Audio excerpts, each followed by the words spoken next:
Jesus more. So my dear brothers and sisters, yesterday we were talking about the Pharisees who were asking Jesus for a sign. And today, after that they had asked for the sign, and Jesus entered the boat with his apostles and they were going to the other side. And now the apostles realized they'd forgotten food. They don't have food with them, and they even complaining. Maybe he's saying this because we have no bread. Now, why is this? Because you expect the apostles, after they had witnessed the multiplication of the loaves in chapter 6, and then multiplication of the 5 loaves of bread and the 2 fish in chapter 6, and the multiplication of the 7 loaves and a few fish in chapter 8. I mean, the best thing to do at that time is to make sure you always have little bread with you. If you have Jesus, right? If you have Jesus, just have little bread, so that if you are hungry, you just ask him, Jesus, we have this bread, multiply it. So it's a kind of safety for them to always have bread, because if they have little bread, then Jesus is going to multiply it all the time. So that is their perception, because they stay with the sign, they stay with the miracle of Jesus. They do not go beyond that. Remember, we were talking yesterday about a sign. A sign pointing to a greater reality, the reality in this sense being the divinity of Jesus, the fact that he is all-powerful and that nothing is impossible for him. The apostles, like the Pharisees, stay with the sign, the miracle that Jesus had done. It does not leave them, but they do not go beyond that. And that's why Jesus says to them, are you still without perception? Why do you stay at that level of the miracle? Because at this time they are saying they don't have any bread. So what if they are stuck? No? But if they are stuck, Jesus is going to do something for them. That is what they believe, that if they had bread, then Jesus is just going to bless the bread and then he's going to multiply it and feed them. So they stay at that level, the level of miracles, the level of signs. And then it brings it now, this analogy of yeast. For people who do baking, you would know that yeast is that little thing that you put in this flour, and then it penetrates the flour, and then it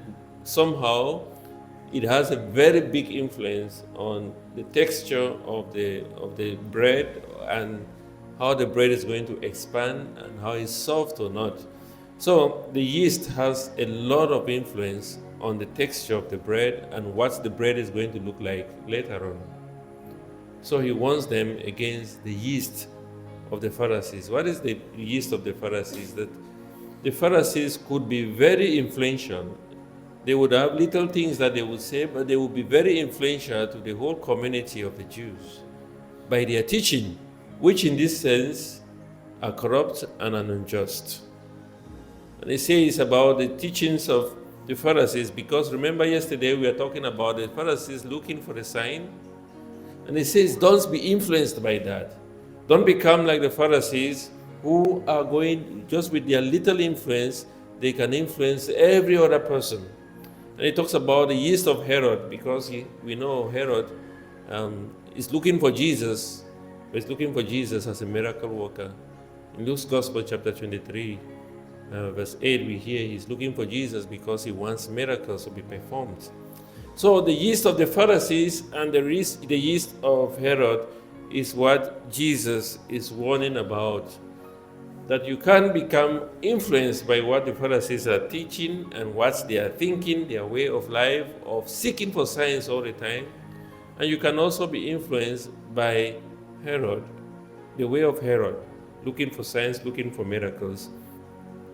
But I want to push this further, because yeast, again, like we know, is something that you can do. You can just put little, and then it's going to influence everything. And a great example of that is gossiping. Okay, you can tell your brother about something and tell him, please don't tell anybody, I'm just telling you. And that brother of yours has somebody also who is his best friend, and he says, I'm telling you, don't tell anybody. And then that one is going to say, I'm telling you, don't tell anybody. By the time you realize, it becomes like yeast, right? The story is everywhere. Everybody knows about something you told one person and said, never tell anybody that thing. And that person tells another person and says, never tell anybody that thing. By the time you realize, it's gone. So we can also be somehow like yeast by our way of life and by the way we behave. And it can work out positively. I've given you a very negative example. But also there are things that we can do to people that can become very influential and change their ways of life. I remember when I was growing up in a small town of Jakiri in Cameroon, in the northwest part of Cameroon, there used to be this priest who was playing, a Mihil missionary. He used to play football with the other kids. And I just thought, which kind of priest would be playing football like this? And I just thought, this is so beautiful, you know? And because of that, I started feeling already the call to being a missionary, becoming a priest who would play football and feel like the other people. Or there are things that you could do in your life and people will see and it will change people totally. They always say, be very careful how you live your life because you might be the only Bible somebody is reading. Your way of life could be the only Bible somebody is reading. So you can become a scandal or you can also influence people positively. And in that way you become a great yeast. The yeast that Jesus talks about, that St. Paul talks about, 1 Corinthians chapter 5, he says a yeast of righteousness, of truth, of sincerity.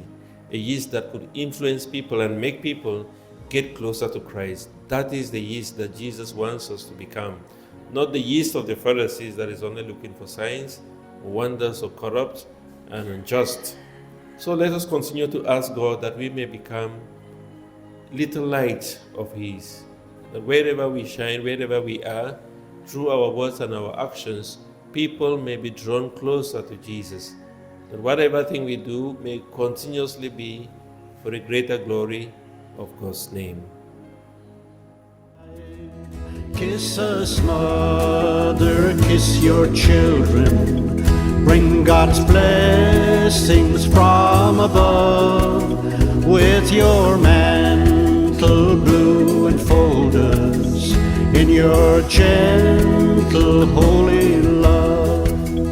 See the darkness dissipating, hear the trumpet echoing, Satan's rage